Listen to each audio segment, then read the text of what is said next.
Alright guys, that brings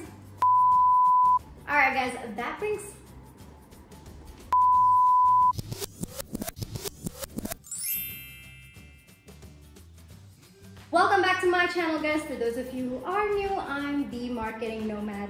Now I know you guys are going to look at this setup and wonder what is going on. So this is actually something that I'm starting new with my channel. Every Fridays, I'm going to do vlog style videos. I'm going to answer any and all questions that you guys have for me. Now the reason why I decided to go with a vlog style video is because I think that I wanted a more holistic approach to my entire channel. I don't just want to keep teaching you guys marketing strategy level tips. I also do want to tell you a lot about behind the scenes and about different other aspects of my life as well. So I know that whatever questions that you guys ask me, I know that my perspective and my advice will be helpful in some way to you guys. So I'm going to call these set of videos, I would say, as TMN's Frank Fridays. So whatever questions you guys have for me, I'm going to be absolutely frank and answer them for you. Okay, so the first question that we have today is, how do I handle the competitiveness of Instagram? Now, you're right. I mean, the question kind of nails it. There is a lot of competition on Instagram, but I think a lot has to do with my mindset and just who I am as a person.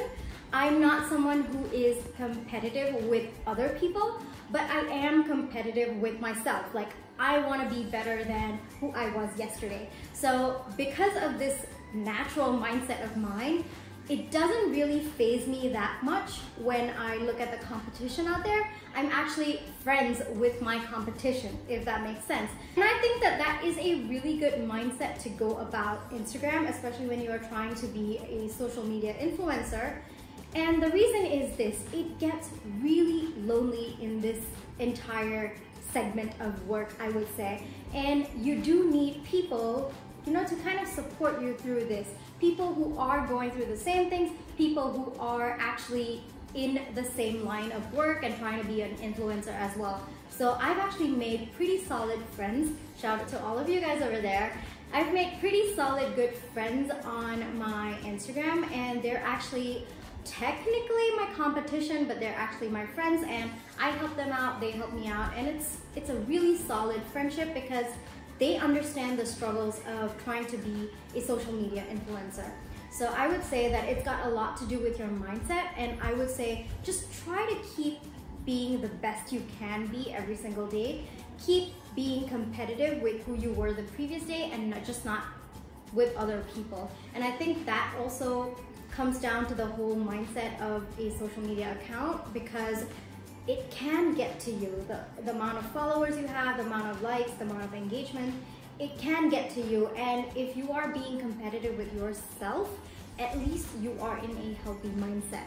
So that would be my answer to this question. Now my second question is something that I've been asked quite a bit, and that is, how do I find time to create content for social media?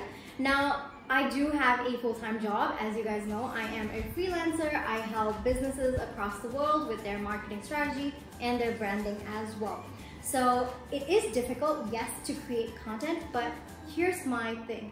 If you want to kind of succeed on Instagram as a social media influencer, or on YouTube for that matter, you need to be able to dedicate that time. Before I got into my full-time job, I knew that this was something that I really wanted to do and that I would dedicate a lot of time to it as well. Now, I do batch content some of my work, and that has helped me. I dedicate one day a month, I call it the CEO day. I dedicate one day a month where I strategize, I completely draft all my content for social media, and I just put it out. However, for my YouTube, I do take it week by week. So if I am uploading a video on Friday, I'm recording it on Tuesday. And as you guys know, my schedule is Tuesdays and Fridays. So on Tuesdays and Fridays, I'm actually recording videos and I'm uploading videos as well. And I do dedicate time for just this. If you look at my calendar, every Tuesdays and Fridays, it always says YouTube video shoot. So any work that I do get on, I work around this just because this takes priority for me. So I hope that answers your question.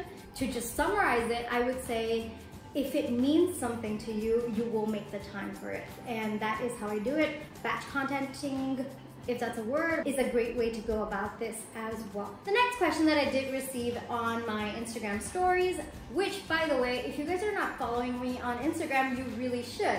I give marketing tips over there as well.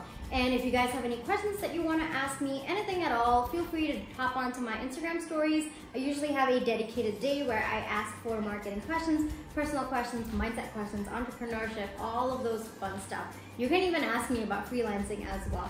So if you guys will hop on there, you will be able to ask me any questions.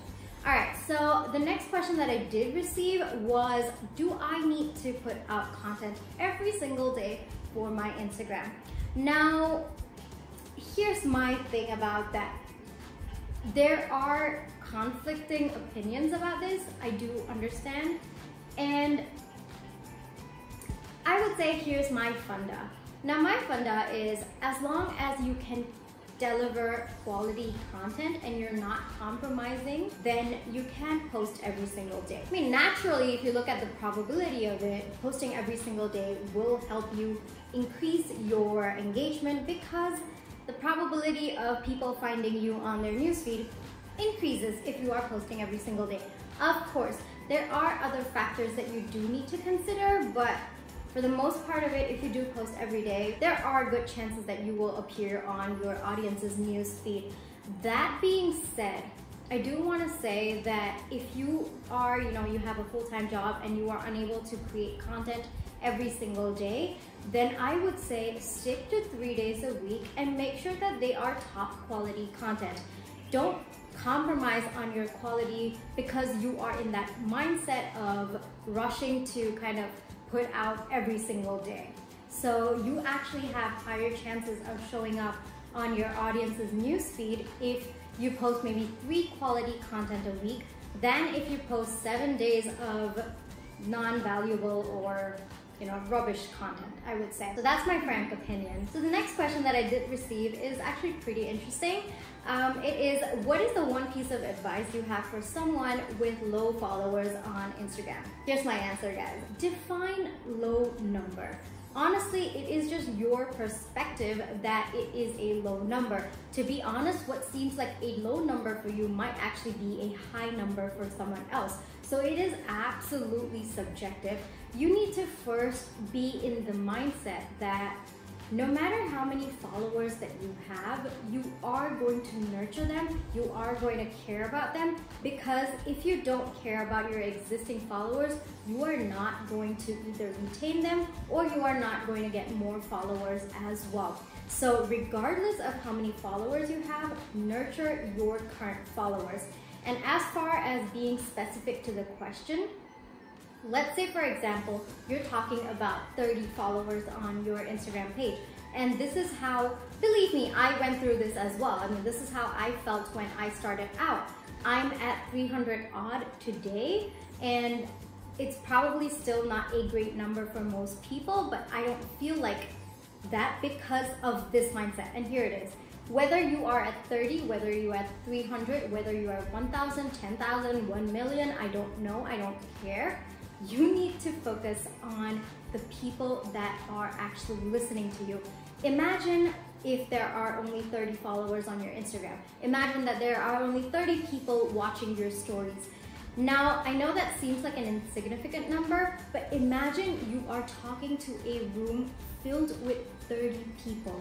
Imagine how that's going to sound like. That's amazing. Talking to 30 people who are just listening to every single word you want to speak, your thoughts, your advice, all of those things. Imagine 30 people who are just giving you all of their attention. That, guys, is a huge number. Whether that's 30, whether that's 100, whether that is even 2 people for that matter. Those people are your absolute hardcore followers and they will stick with you till the end. So this is the perfect time when you are a low number of followers on Instagram or YouTube for that matter. That is the perfect time to kind of build that relationship with your followers, because the followers that you do have right now, they will follow you till the end. Now, don't be in the kind of thought process that, oh my God, I have so low followers, because when you are in that mindset, it can actually lead you down into a really, really downward spiral where you get frustrated about your content that you push out. You get frustrated about this side of your life when it's actually supposed to be fun. You're supposed to have fun while doing this. And then you can also get stressed out. That's when the competitive nature starts coming in, which was the first question that I did get.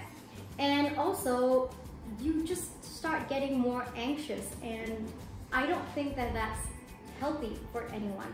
So that is something that I do have for you, and it is my frank opinion.